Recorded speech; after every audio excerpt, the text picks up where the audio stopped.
Thanks again for coming out tonight. And so I'm going to try and give you some insight to something I've learned over the last few years. I hope you have like a pen and paper in front of you and you're just going to make a quick drawing. If not, I'll probably post this in the Discord. But if you can, just do a little exercise with me. I'm gonna describe a drawing, and it's just going to help you know about how to manage your life going forward and if you're doing the right things.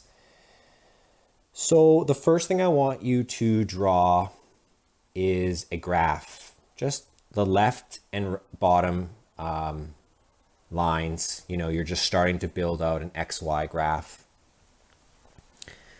And on the bottom, I want you to basically draw like from left to right, it gets more expensive. So for me, I put a dollar sign, an arrow left to right, $2 signs. Like that's the bottom axis.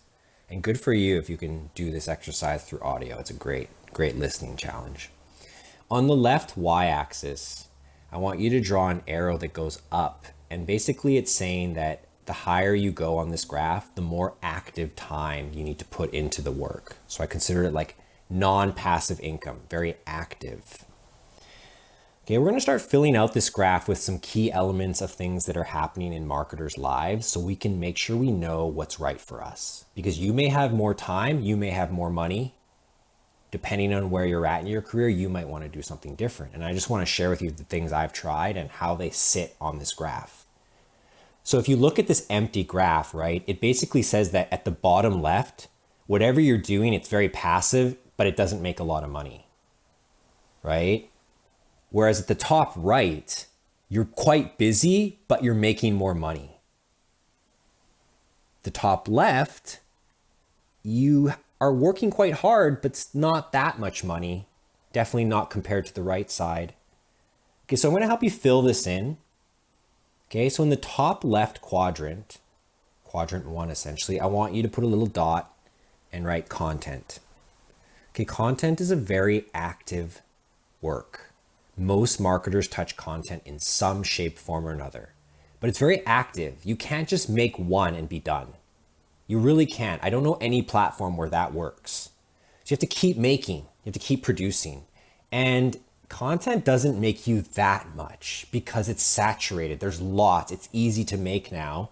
If you're unique and you're good, you can still do well, but I put this at the top left, content. Now I think a lot of people should start here because they have more time.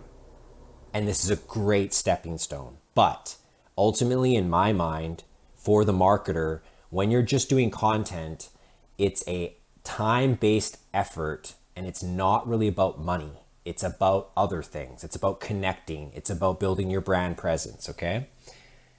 Below content, in the quadrant below it, I guess this would be quadrant 3. It's the bottom left. I put courses. You can also put DIY, like do it yourself. Courses are education that allow people to do something themselves, DIY, okay? And I like courses, even though they don't make a lot, once you make it, you're kind of done with it, at least relative to content you are. That's the nice thing about it, is you work really hard on it and it just recurs for you. It lasts, a good few years. Okay, so that's the left side of the quadrant. Those are things where people should start. It's the first phase. Anyone could get into content and courses, absolutely. Now the right side, not everyone can do this and you have to graduate to it. In the top right, I want you to make another dot, quadrant 2. We'd put agency or maybe services. Services are very active, okay? You have to put in quite a lot of work and you're always sort of on the clock in the sense, not on the clock, that's the bad terminology. You're always active. And that's what I mean by active time. Like you can't really sleep on a client job for a month. You can't really do that if you want success. But you definitely start earning more. Okay, the higher end clients pay more. There's more profits. Okay, they're spending more. They want to do more. They want to get more content. They want to get more pages. So there's a lot of money to be made when you graduate into that. Now, Freelancer is similar. Okay, it's a little bit unique because there's a varied freelancers. But Quadrant 4, I don't think anyone knows about it. And I've just recently realized what Quadrant 4 is. And it's really interesting. And I think it is kind of level 2, level 3, but you got to know about it. Quadrant 4, the bottom right, the thing that takes the least active time but pays the most, SaaS software. You might be like, well, what does that have to do with marketer? Isn't that development? Okay, that's where I'm going to kind of make a little kind of explanation about what's going on in the world. Essentially, what marketing is in 2021 is connecting the best tools to get the best results at scale with the least human effort. The more humans, the harder it is. And everyone's moving towards automation. Everyone's moving towards AI. Everyone's moving towards tools. Like if you go back to the 80s, you'll have 5 human beings sitting around for one billboard for weeks, you know? You get that Mad Men in the 50s, 60s even, you know? 10 people talking about a TV commercial. That's not happening anymore. And you know, I teach content maximizer. It's the next level of content. It's like we're all moving into how do we automate everything? And you as a person definitely want to automate. Okay, especially marketers of the day. That's really one of the big things you do. And that's what full stack means, right? Full stack is like, hey, I can make websites and content, but I am badass at making automation in the background where when your lead signs up, it's going to do X, it's going to do Y, it's going to do Z. It's going to help your business too. But along came cloud-based SaaS kind of recently, like maybe one decade. And we got blinded by Facebook, Pinterest, YouTube, Twitter. It's like, you're not going to make that. But now there's this new emergence because all of those base layer apps that I just mentioned, plus many, many more, Google Maps, Grammarly, you know, Notion, Salesforce, all these beautiful layer 1 apps that work on the internet, they have what's called an API. They're feeding out the data that's being used in these apps, and you can pull that data to do something else. So a new wave of applications has occurred, and they often help you use the main apps. Like it helps you schedule your Instagram post. It helps you publish your tweets at the optimal time. It helps you scrape the best SEO keywords and rank them. Though there's that new layer of SaaS and you're probably buying them. You're starting to, right? Canva. It's all cloud-based. And what I've begun to realize is that when you're a marketer, you eventually reach the point where you did content, you know how to make digital assets, you know, you market those and sell those. You then help other people selling as well, and you get paid even more because they're bigger than you. But then you're like, where's my time? This is not me. I cannot keep doing this forever. Why do I keep repeating myself? So you build an agency, you try and scale yourself, but then wages are going up. It's difficult. People aren't reliable. And it's just like, well, it's obvious. We're going into these automated tools. And I spent about $500 this week, what I would call like stupid tax. Like whenever you don't know something, you pay the stupid tax, right? Either you buy the education or you go through the process and pay a premium. And so I paid the stupid tax and I developed my first SaaS this week. It didn't take me long. I was like, I'm gonna make one MVP, and it's like this YouTube tool. It helps you search old YouTube videos, but it's not working that well. Like I failed because I did not know what to tell the developer. But I'm telling you, you can hire a developer for less than $20 an hour. And so what I realized in my agency was like, I shouldn't just be hiring marketers and consultants. I need to build my own tools because they make you think it's hard. They make you think you can't do it. You can. I realize that's a lie. Anybody who starts to understand like a tool like Zapier or even MailChimp, if you've set up a semi-complex MailChimp workflow where it's like, if the lead comes in, do this, wait, do that. That's what software is now for so many of us, guys. It's how do you turn like the repetitive process you do in your agency into software? That's the fourth quadrant. It's not going to be for everyone, but I just want you to make you aware of it. And, $500 didn't really get me that far. You can go online and you can like try this little app and it will return a result. But now that I've gone through that, my next app will be properly like prepared. Like just like an advertising campaign, you go through it and you're like, wow, we should have thought about that before. And that's when you learn about like creative briefs. And that's when you're like, oh, we have to do proper planning before we do a campaign, just like SaaS. So that's the 4 quadrants. I want to fill out just a little bit more on the right axis so you can make a full box. On the right axis, it's an arrow going from top to bottom that says experience. You don't need that much experience to make content. You don't need that much experience to be an agency for someone else. You really don't. Don't confuse that. Like, you don't need tons of experience. You probably need some experience to make a SaaS, because without experience, how would you know what's useful? See, I'm really starting to figure out what's really useful for me in many different areas of my business. So now I'm starting to think, well, if I have that problem, I wonder if other people do, and if I can make the tool. And so you have to realize that SaaS is amazing because it's low churn. Like memberships, like even our community membership, people come, people go. But when you have SaaS, you never cancel. You didn't cancel Spotify for 3 years already. You didn't cancel Canva for 4 years already. You've had Adobe for 6, right? Some of you. So SaaS, it's hard to get rid of it. And so that's a great business model that every marketer needs to know. You know why? There's only 2 jobs when you make a SaaS: developer and marketer. And that's what's beautiful about it.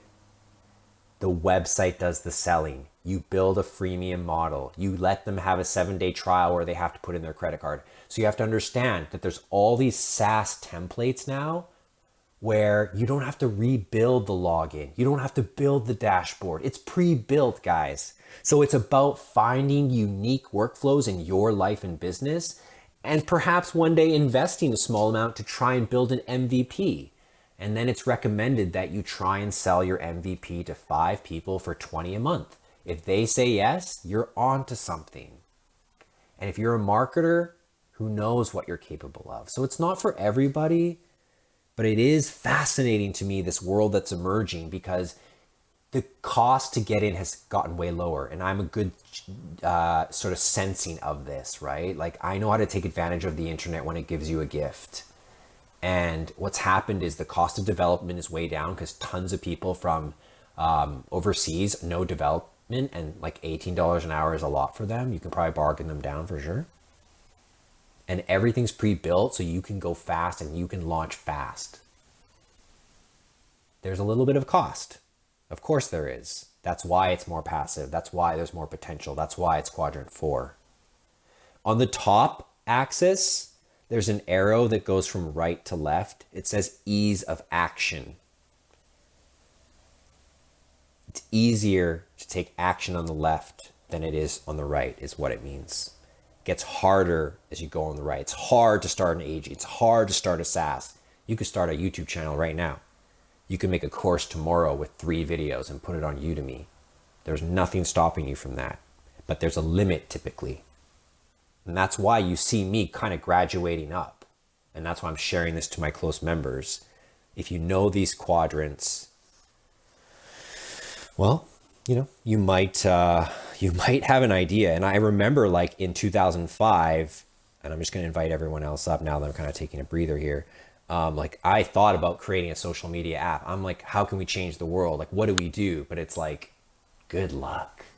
Like, you know how expensive it is? Now an MVP costs $1,000. I mean, that's game changing. I know that's not for everyone right now, but that's game changing. Welcome, Daniel, Louis. Good to see you guys. How are you, Daniel? Doing good. Enjoying the conversation. I was just looking at different SaaS lately. So yeah, great man. time. Okay, guys, I just put it in my profile pic. Since you did the hard work, I'll give you the pull to refresh. You can take a look at my graph that I just went over. It's the quadrants that I created about What are the different actions you might take? If you want to do something active right now and do it easy, it's content. You get money from YouTube. You can sell affiliate products with ease. You just put a link below. People buy things after they watch videos. Like, you demo the software and then you put a link. And if you want to do something a little bit more passive, you put more upfront effort and you do a course. You do some sort of DIY product, right? Agency is done for you. That's why it's on the opposite side of do it yourself. Okay, the freelancer's somewhere in the middle there. And on the bottom right, we've got SaaS, software as a service, which is typically cloud-based, which is awesome because back in the day, you're like, okay, I have to make mobile apps. I have to make a desktop app. I have to go for Google and Apple, and it's not possible. I thought about it already, and we shy away. I'm telling you, the opportunity is starting to emerge that marketers need to think about SaaS because they are the unlock to the SaaS being successful. SaaS developers are way more in abundance than us strong full stack marketers. Trust me on that. Way more in abundance have people been like, I'm going to get into development and learn how to code on Python. It's so common now, trust me. Nothing wrong with that. I learned Python too, but it's common. Okay. So yeah, just a little sort of sometimes theory of how the industry looks in terms of our behavior, our time, and our potential ROI can be very valuable for us to properly design our career. And I want you to notice, if you look really closely in the middle, it actually is telling you you should probably start with content, then courses, but then there's a real question. Should you really go into agency or should you try and build a SaaS from your freelance experience? That is a definite possible path for some people because you know why? An agency means managing people and it's hard. It's not easy. So I tried it remotely and I'm getting by. I'm not sure I'm doing that great. I don't know. I don't know how big we can get if we stay remote. So I cannot speak to how to build a 50-person agency, but I'm certain by next year, you will know that Rich+Niche created at least like 2 apps, even if they don't do much. What's wrong with building a repertoire of apps? So there's this thing called GitHub. That's where coders store their code online in the open source. You can also private it. It's like your own channel for code. People can borrow and have your code. But if you build like a repository with more and more code, you can eventually combine things and you can build upon it. That's what I kind of like about it versus say a content campaign. I feel like you have to start and finish the campaign. There's no pausing. Whereas development, you could get to one level, try to raise some money and then go further. And I think that's fascinating. Okay, that's all I had to say. Thank you so much for listening to this piece. I think I'm going to throw it up on the podcast. I think it's pretty unique. Do we have any questions or comments about this, or do you have any questions on how you can utilize this for your career? Happy to field them now.